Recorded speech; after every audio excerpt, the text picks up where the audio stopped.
जादुई तोता। एक छोटे से गांव में एक गरीब परिवार रहता था। उस परिवार में रामू और उसकी बीवी सीता उसके बेटे चिंटू के साथ रहते थे। उसी गांव में एक तोता भी रहता था। उसका नाम था रघु। वो किस्मत का धनी था। जहां भी जाता वहां किसी भी चीज की कमी नहीं पड़ती थी। एक दिन रघु उड़ते उड़ते उस गरीब परिवार के घर गया। रघु सोचता है, अरे वाह, लगता है यहाँ आज बहुत अच्छा खाना मिलेगा। मैं पेट भर के खाऊंगा। वो एक कटोरी में रखे अमरूद देखता है। अरे वाह, अमरूद मुझे तो ये बहुत पसंद है। मैं तो इसे पेट भर के खाऊंगा। रघु तोता अमरूद खाने ही लगता है। तभी सीता रघु को अमरूद खाते देखती है तो गुस्सा हो जाती है और उसे वहां से भगा देती है। भाग यहाँ से, न जाने कहां से आ जाते हैं। मैं तो परेशान हो गई हूं इनसे। सीता के भगाने के बाद रघु चुपचाप से एक कोने में रहता है। धीरे धीरे उस परिवार की बरकत होने लगती है। एक दिन रामू और सीता खाना खाते वक्त बातें करते हैं। आजकल हमारी बहुत तरक्की हो रही है, काम भी अच्छा चल रहा है। रामू कहता है। इस पर सीता कहती है, सच कहा, भगवान हमेशा ऐसे ही हम पर मेहरबान रहे। बेटा चिंटू भी कहता है, पिताजी मुझे खिलौना लेके दो ना, मेरे सभी दोस्तों के पास है। रामू कहता है, ठीक है, जरूर लाऊंगा। सीता कहती है, कितने खुश है सब, मेरे परिवार को किसी की नजर ना लगे। एक तरफ ऐसी बातें होती हैं तो दूसरी तरफ रसोई में रघु तोता भी अमरूद खाते रहता है। मजा आया, अमरूद खाया, मजा आया, अमरूद खाया, मजा आया। तभी सीता रसोई में आती है और रघु तोते को अमरूद खाते देख बहुत गुस्सा होती है। सीता रघु को बाहर निकालने के लिए पिंजरे में अमरूद रखती है।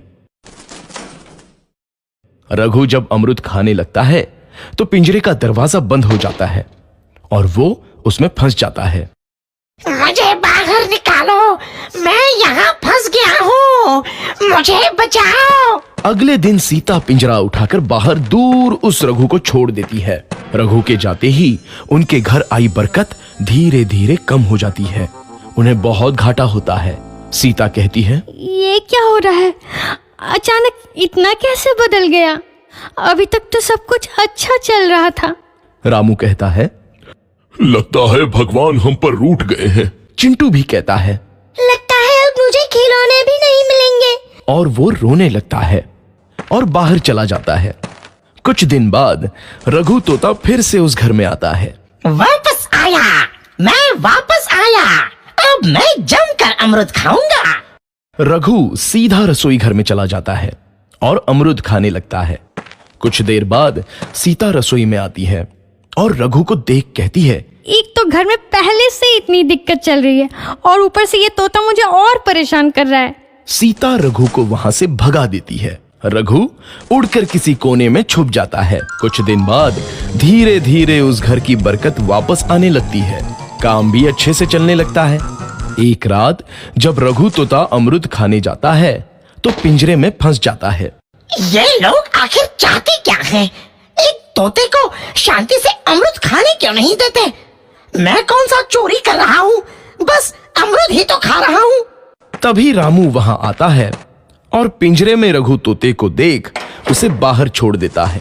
ये तोता भी कितना जिद्दी है, बार बार वापस आ जाता है। जैसे ही रामू रघु को छोड़ देता है, अगले दिन से फिर से उनके घर की बरकत जाने लगती है। काम में घाटा होता है।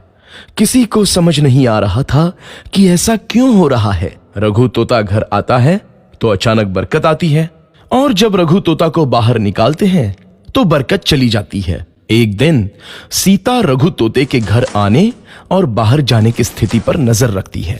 ये तोता जब भी घर आता है तो घर में बरकत आती है और जैसे ही ये घर से बाहर जाता है तो उसी के साथ बरकत भी चली जाती है। कहीं ये जादुई तोता तो नहीं है? अगली बार जब ये तोता घर आएगा तो मैं इसे कहीं नहीं जाने दूंगी। सीता रघु का बहुत इंतजार करती है, लेकिन रघु तोता दोबारा उस घर में कभी नहीं आता।